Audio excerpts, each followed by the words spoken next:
Hello everyone. आज हम बात करेंगे एक्वेरियस की। एक्वेरियस कौन होते हैं जिनका बर्थडे आता है 20 जनवरी से लेके 18 फरवरी के बीच में, वो एक्वेरियस होते हैं। अब अगर एक्वेरियस की बात कर रहे हैं तो ये भी जान लेते हैं कि एक्वेरियस को भी प्लैनेट सैटर्न यानी शनिदेव ही रूल करते हैं। नमस्कार, मैं शिवानी शर्मा आप सभी का स्वागत करती हूँ अपने चैनल अंजनी एस्ट्रो में। अब जान लेते हैं एक्वेरियस की स्ट्रेंथ क्या होती है। स्ट्रेंथ है, बहुत ज्यादा इनोवेटिव होते हैं, क्रिएटिव होते हैं, इंडिपेंडेंट होते हैं और बहुत ज्यादा ओपन माइंडेड भी होते हैं। अगेन सैटर्न से रिलेटेड है तो डिसिप्लिन इनके लिए मेन की है। और डिसिप्लिन के लिए जो हमने लास्ट वीडियो में भी बात की थी कैप्रिकॉर्न से रिलेटेड कि अगर डिसिप्लिन है तो इनके लिए बहुत अच्छा है। इनकेस डिसिप्लिन नहीं है तो इनको लाइफ में हमेशा प्रॉब्लम का कुछ ना कुछ सामना करना ही पड़ता है। ऑब्स्टेकल इनकी आती ही आती हैं। अब जान लेते हैं कि वीकनेस क्या होगी, एक्वेरियस से जुड़ी क्या ऐसी बातें हैं जो उनको कमजोर बना देती हैं। तो एक तो जो सबसे बड़ी वीकनेस है वो क्या है कि इमोशनलेस होते हैं, मतलब ये इमोशनल नहीं होते, जल्दी से किसी के साथ अटैचमेंट फील नहीं करते हैं, डिटैचमेंट ज्यादा फील होता है इनको। तो अब अगर इमोशनल नहीं होते तो एक तो क्या प्रॉब्लम आती कि जल्दी से खुश नहीं होते, क्योंकि अगर आप इमोशनल कम हो, आपको इमोशंस फील ही नहीं हो रहे हैं तो आपको खुशी भी कम मिलेगी। तो कभी कभी तो ऐसा होता है कि माहौल आसपास खुशी का है, सारी चीजें हैप्पीनेस है, लेकिन ये उतना एंजॉय नहीं करते। जैसे अगर ये पार्टीज में भी जाएंगे तो इनको अकेला बैठना ही पसंद होगा, ज्यादा भीड़ ज्यादा क्राउडेड प्लेस इनको पसंद नहीं आते हैं। एक तो ये है।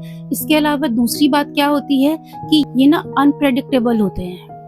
आप गेस नहीं कर पाओगे कि कब कौन सा डिसीजन लेने वाले हैं, जल्दी से कोई भी डिसीजन सडनली ले लेंगे। कुछ केसेस में इसकी वजह से इनको नुकसान भी होता है। स्टबर्न नेचर भी, अगर सामने वाला समझाने की कोशिश करेगा तो भी ये जल्दी से एक्सेप्ट नहीं करेंगे कि मेरा डिसीजन गलत है। एक मैं ये और ऐड करना चाहूंगी कि इनकंसिस्टेंस होते हैं, कंसिस्टेंसी अपनी किसी काम में रखते नहीं है, तो यहाँ भी इनको कहीं ना कहीं प्रॉब्लम फेस करनी पड़ती है।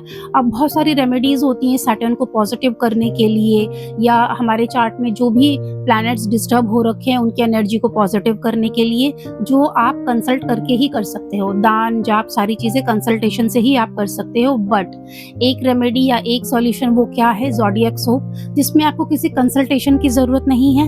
आप सिर्फ अपना डेली रूटीन सेम रखते हो, डेली रूटीन में आपको कुछ चेंज नहीं करना है, सेम डेली रूटीन से आप क्या कर सकते हैं, अपनी किस्मत बदल सकते हैं। तो ज़ोडिएक सोप के बारे में बात कर रहे हैं तो मैं आपको ज़ोडिएक सोप दिखाती हूँ। ये है ज़ोडिएक सोप जो एक्वेरियस के लिए बना है। ये क्या करेगा, ये ना आपको बैलेंस्ड करेगा, ग्राउंडेड करेगा, एक लाइफ में आपकी बैलेंस बना के रखेगा। ये दूसरा ऑरा क्लींसिंग, जिस पे मैं हमेशा एम्फेसिस करती हूँ कि ये ऑरा आपका बहुत क्लीन करेगा, निगेटिविटी दूर होगी इससे। ऑरा क्लीनिंग का मतलब ही है कि आपके पास से निगेटिविटी जा रही है। आपकी क्रिएटिविटी को बहुत बढ़ाएगा। एक्वेरियस ऑल्दो क्रिएटिव होते हैं बट सोप से आप यूज करते हो, एक एक्स्ट्रा एफर्ट आप अपने लिए डाल रहे हो, तो ये आपकी क्रिएटिविटी को और ज्यादा बढ़ा देगा।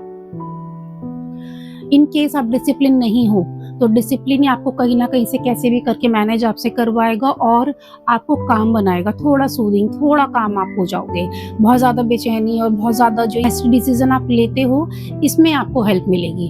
तो थोड़ा आप सोच समझ के शांत रह के शांत दिमाग से काम करना स्टार्ट कर दोगे। ये काम करता है ज़ोडिएक सोप। इसके अलावा जो हम पहले से बातें करते भी आ रहे हैं ज़ोडिएक सोप के बारे में, जिसमें से निगेटिविटी रिमूवल हो गया, पॉजिटिविटी आपको आपके प्लैनेट से मिल रही है। जो प्लैनेट्स आपको डिस्टर्ब कर रहे हैं, आपको बैलेंस नहीं होने दे रहे, उनके लिए ये हेल्पफुल है। तो ये आपका ज़ोडिएक सोप है जो आपको इतनी सारी चीज़ों में फ़ायदा करने वाला है बिना किसी एक्स्ट्रा एफर्ट के, और फॉर श्योर इसके बहुत अच्छे रिजल्ट्स आते हैं। तो आज के वीडियो में हमने बात कर ली एक्वेरियस की। नेक्स्ट वीडियो में मिलते हैं next and last sun sign यानी कि पाइसेस के साथ में, जानते हैं उनसे जुड़ी बातें। तब तक के लिए stay tune with me for the new updates. Like, subscribe and share my channel. Thank you so much.